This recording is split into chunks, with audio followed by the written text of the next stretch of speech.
Salut, c'est Trado, je suis content de vous retrouver pour la mise à jour de l'indice parisien. Au programme de cette vidéo, l'analyse technique pour la séance de jeudi, quelques plans de trade, le suivi de mon trade, je vous retrouve de l'autre côté.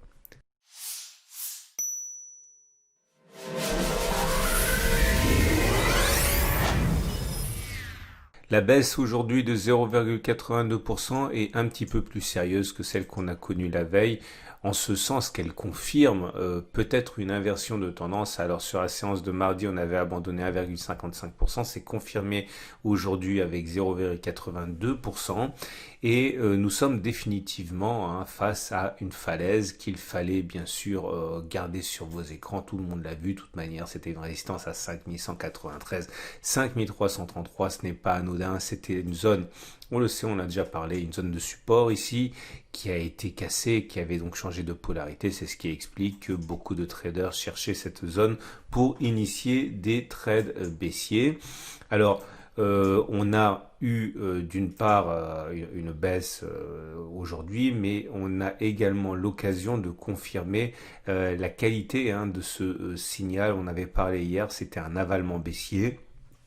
Et cet avalement baissier se caractérise par le fait que le corps vert de la bougie 1 est avalé par le corps rouge de la bougie 2, ce qui invite à envisager bien une suite. On l'a backtesté et aujourd'hui on a donc une confirmation. Alors ça m'emmène tout de suite au backtest du jour, qui est le suivant. Que se passe-t-il lorsque l'on a un avalement baissier confirmé? Alors, le backtest que j'ai mené aujourd'hui pour vous, qui est donné à titre purement pédagogique, puisqu'il n'y a pas suffisamment d'occurrence pour tirer de loi par rapport à ce que je vais dire, il demeure que pour des intérêts de partage, je vous invite à comprendre comment travaillent les analystes techniques et les traders, et deux, à aller plus loin si vous voulez vous intéresser à ce setup. En tout cas, voilà, le backtest est le suivant.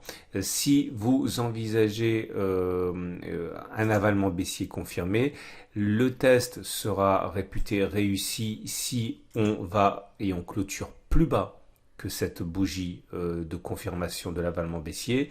Par contre, le test sera réputé perdu si on revient au-dessus de la bougie de l'avalement baissier avant que d'avoir clôturé plus bas. Clairement, on est en train d'essayer de voir si on va aller plus bas demain ou pas. Je caricature volontairement.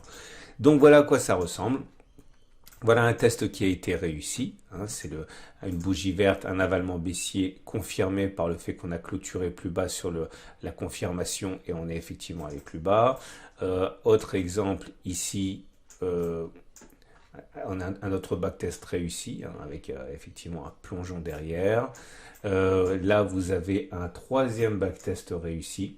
Alors ça s'est joué à peu de choses près, mais regardez, il y a eu avalement baissier, il y a eu confirmation, on est remonté, mais on n'est pas allé plus haut que l'avalement baissier, que la bougie de l'avalement baissier. Ça s'est joué à pas grand chose, mais derrière on a bien plongé. Ce test-là est perdu. Ok, on avait ici un avalement baissier confirmé, mais on n'a pas clôturé plus bas que cette bougie, on est remonté au-dessus. Par contre, cet avalement baissier là est réussi. Cet avalement baissier là, je sais pas, non, je pense que c'est une vieille bougie, c'est pas un avalement baissier, c'est une bougie que j'ai oublié d'enlever.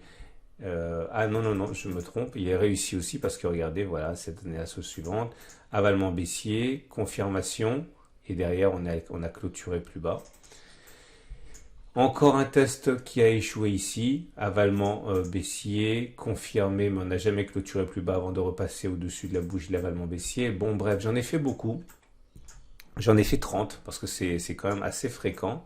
Et il se trouve que après 30 avalements baissiers confirmés, eh bien, dans 17 cas, eh bien, il y a derrière encore un test, un plus bas qui est inscrit en clôture, et dans 13 cas, eh bien, ce n'est pas le cas. Ce qui amène donc à la conclusion suivante: si ce backtest était valable, on aurait 57% de chance d'aller plus bas et de clôturer plus bas. Est-ce que cela signifie que vous deviez vendre et spéculer à la baisse sur le CAC 40 demain? Non. Pourquoi non? Eh bien tout simplement parce que c'est pas parce que sur 100 fois vous aurez raison 57 fois que vous allez nécessairement gagner de l'argent. Il faut également savoir à quel moment vous allez rentrer. Est-ce que vous allez rentrer à l'ouverture? Est-ce que vous allez attendre un retracement? À quel moment vous allez mettre votre stop loss, où vous allez prendre votre profit, etc., etc. Donc c'est simplement de la matière pour vous et du grain à moudre, hein. Mais encore une fois, même s'il est légèrement plus probable que l'on aille plus bas que la bougie du jour en clôture avant que de repasser sur les plus hauts du 9 juin 2020. Encore, ça ne suffit pas pour trader, hein. C'est la différence qu'il y a entre l'analyse technique et le trading. Si vous voulez transformer ce scénario probabiliste en setup de trading, vous devez derrière savoir encore d'autres choses, notamment quand vous entrez et quand vous sortez. Mais en tout cas, voilà, il y a des chances pour qu'on aille plus bas. Vous remarquerez également autre chose, c'est que le gap des 5053, 5061 a été complètement comblé pour le coup. Ce qui nous amène à la possibilité d'avoir un gap d'essoufflement. Alors moi, ce que j'aime bien dans les gaps d'essoufflement, c'est que on crée le gap, on le rebouche et on clôture en dessous. Or là, ça se joue sur l'épaisseur de trait, mais même si on a comblé le gap, on n'a pas clôturé au-dessous du gap, on a clôturé dans le gap, vraiment à quelques dixièmes de points. Et c'est un signe de force qui m'interpelle un petit peu sur le gap d'essoufflement et qui ouvre la possibilité à ce qu'il s'agisse en fait d'un simple gap commun avec au final la possibilité d'une latéralisation dans ce qui pourrait devenir une sorte de drapeau géant ou de canal de latéralisation selon. Et je suis un petit peu circonspect par rapport à cela. En tout cas, nous avons la possibilité également de remarquer que le canal ascendant a été cassé par le bas, comme c'était probable. Je vous renvoie aux anciens backtest qu'on a fait ou au pack tout trado si vous voulez savoir ce que vous pouvez faire avec ce canal. Ce qui est maintenant, voilà, donc nous avons les éléments purement techniques, la moyenne mobile à 20 jours, la moyenne mobile à 7 jours. Et la belle bande de Bollinger. Alors je vous rappelle ce que j'avais fait à titre personnel, on a suffisamment parlé, on a fait T1, T2, T3, T4, on a réintégré les bandes de Bollinger, j'ai initié une position vendeuse sur ça parce qu'on avait backtesté quelque chose d'intéressant et j'ai parié sur le retour sur la M7. Maintenant que la M7 a été touchée, on ne peut pas savoir ce qui va se passer. Ce qui est sûr, c'est qu'on a backtesté juste le jour avant que je prenne ma spéculation à la baisse, c'était à peu près ici sur les 5002. On avait plus de 70% d'aller chercher la M7, mais entre 20 et 25% de chances d'aller chercher la M20. Donc ça veut dire, bon je vais pas refaire le backtest parce que ça va être trop long, mais si vous visez la M20, ce que je ne fais pas puisque moi j'ai pris mes profits sur la M7, vous devez savoir que vous n'avez que 25% de chances d'aller la chercher. Ce qui ne veut pas dire que vous ne pouvez pas le faire, ce qui veut simplement dire qu'il faut que le ratio gain-risque soit intéressant pour que même si vous n'ayez raison qu'une fois sur 4, eh bien le jeu envahit la chandelle. Alors maintenant, si vous voulez entamer une position vendeuse, ce que vous pouvez faire, c'est effectivement viser un retour sur la MH. C'est un exemple comme un autre, hein. C'est-à-dire un objectif qui est non pas de 6,66% parce que la M20 va monter, mais on va dire, allez, à 4,5%. Si vous mettez un stop au-dessus des précédents sommets, qui sont à 3,3, vous avez un ratio gain-risque qui est intéressant. Ok, maintenant j'aimerais vous montrer ce que vous pouvez faire avec les ratios de Fibonacci également. Alors j'aimerais tout backtester avec vous, mais j'ai vraiment pas le temps, donc ça attendra peut-être demain. Vous prenez toute la jambe de hausse qu'il y a eu en fait hein, depuis cette bougie du 14 mai. Et attendez, je vais changer la couleur parce que sinon on voit pas grand chose avec ça. Je vais mettre du noir comme ça. Et si vous regardez, on n'a pas encore atteint les 23,6% de Fibonacci. Alors ça se passe ici, les 23,6, ça veut dire que si on va là, on aura retracé 23,6% de toute la hausse que l'on a connue.